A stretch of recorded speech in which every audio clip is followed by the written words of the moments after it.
आणि येत्या 16 तारखेला ठाण्यामध्ये राहुल गांधींची न्याय यात्रा असणार आहे। राहुल गांधी ठाण्यातल्या जनतेशी संवाद साधणार आहेत। काँग्रेसचे ज्येष्ठ नेते बाळासाहेब थोरात यांनी ही माहिती दिली आहे। उद्धव ठाकरे आणि आदित्य ठाकरे यांना सुद्धा या सभेचं निमंत्रण देण्यात आलंय। जागा वाटपावर चर्चेतून निर्णय घेऊन मग त्यानुसार काम करणार असं बाळासाहेब थोरात यांनी म्हटलंय। राहुल गांधी यांची न्याय यात्रा सुरू होणार आहे। आपण सध्या जांभळी नाका या परिसरात आहोत। याच ठिकाणी बाळासाहेब थोरात हे देखील पाहणी करण्यासाठी आले।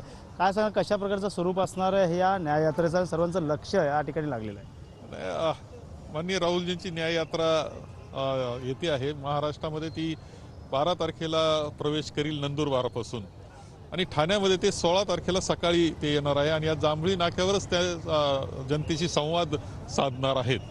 सभेचं ठिकाण जे आहे ते निवडलेलं गेलं जांभळी नाका। या ठिकाणी शिवसेना मुख्यमंत्री एकनाथ शिंदेचा बालेकिल्ला आहे, जवळच टेंबे नाका हा देखील आहे। ठीक आहे, कोणताही असं नाही, शेवटी देश हा सर्वांचा आहे, आम्ही मान्य करतो। आणि लोकशाही ज्यावेळेस असते तेव्हा सर्वांना अधिकार असतो बोलण्या। तर शासकीय योजनेसाठी गोळा केलेल्या माहितीवरून सतेज पाटील यांनी काही आरोप केलेत। गोळा केलेली माहिती खासगी कॉल सेंटर आणि विशिष्ट पक्षाकडे कशी, असा सवालही त्यांनी केलाय। संबंधित पक्षाकडून निवडणुकीच्या प्रचारासाठी हा माहितीचा वापर करण्यात येतोय, सतेज पाटील यांनी असं म्हटलंय।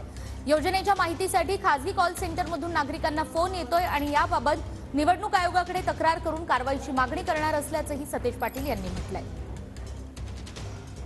गेले काही दिवस अनेक फोन कॉल्स व्हायरल व्हायला लागले की पीएम किसान योजनेतले पैसे तुम्हाला मिळाले का, आणि काय त्याच्याबद्दल कॉल सेंटरमधून फोन केले जातात। मला कळत नाही की हा डाटा कॉल सेंटरकडे कसा गेला, एका विशिष्ट पक्षाकडे कसा गेला। उज्ज्वला गॅसमधल्या काही लोकांना फोन केले जात आहेत की तुम्हाला कमी दरामध्ये हे गॅस भरून मिळाला का किंवा काही नाही। आता लाखो लोकांनी भरून रिफिल केलेला हा भाग वेगळा आहे, परंतु हा शासकीय योजनेचा डाका एकाच पक्षाकडे जाणं आणि तो प्रचार हे संयुक्तिक